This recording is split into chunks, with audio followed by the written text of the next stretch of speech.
Now, in a league like the NBA,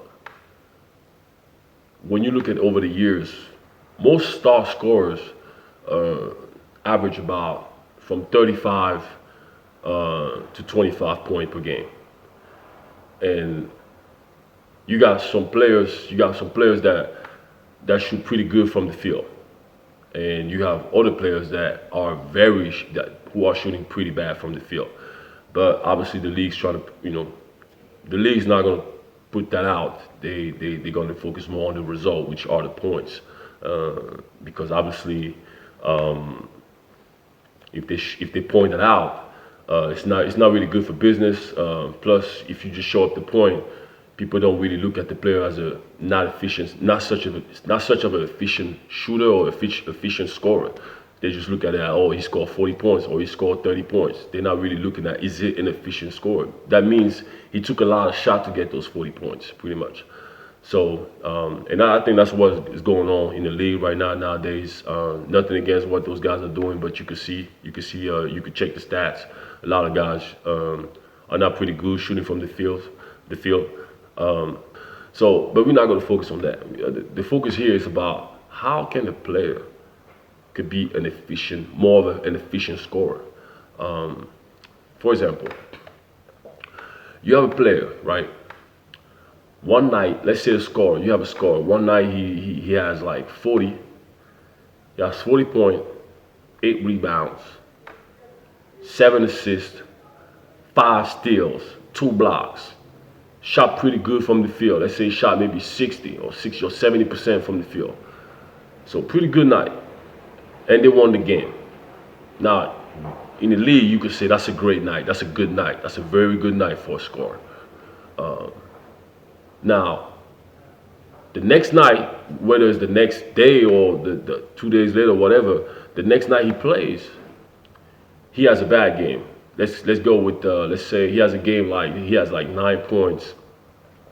Let's say he has maybe 5 rebounds, because if rebounds is about effort, maybe 5 rebounds, um, uh, 5 turnovers, maybe 1 steals, no blocks. Now, regardless whether they win the game or not, it doesn't matter. In the league, they will say, "Oh, that's just a bad night. We move on. You have another night. It's 82 games. It's a long season. That's that's just a bad night. Just move forward. You don't have time to think about it. And that's great. But the question is, what happened? That's the question. Why did it get? Why does a player have a great night one night, the next night has a bad night? And like I said, in the league they'll probably say, it's just a game. It's just a game. Just one bad game. It happens. Let's move forward. Next night, and probably he'll probably bounce back the next night or whatever, and and keep moving on with the season. But personally, if you ask me, there's a deeper psychological point behind that. I feel like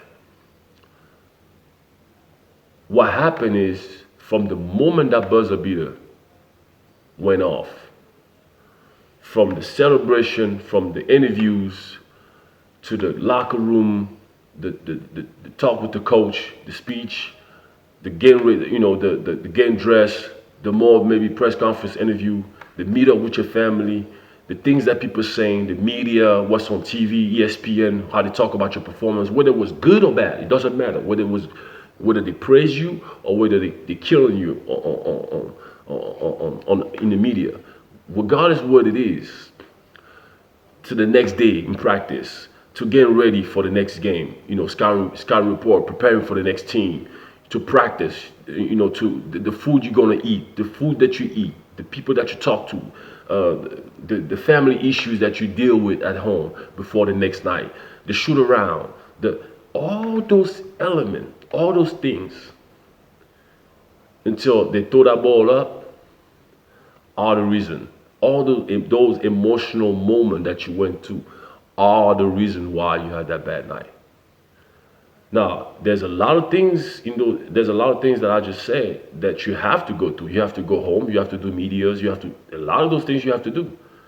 But how can a player find a way to focus and stay concentrated as much as possible and find a way to stay balanced in his performance. Not necessarily the stats, in his performance. So eventually he has a more constant stats as far as numbers, regardless of like points or rebound. But I'm talking more about the performance. How can you get a player to perform in a consistent base every single game? How can you get a player to do that? How can you get a team to do that? How can you get a coach to do that? How can you get an organization to consistently perform at the highest level? Not highest level based on the numbers, highest levels based on the effort and then the the execution. The execution. Execute every single time you come down the floor, whether it's defensively or offensively. That's what it is really about. The psychological part. That's what this part is very, very, very, very important. I'll probably say 99% or 90% of it of basketball. It's all about psychology. It's all about your mental state.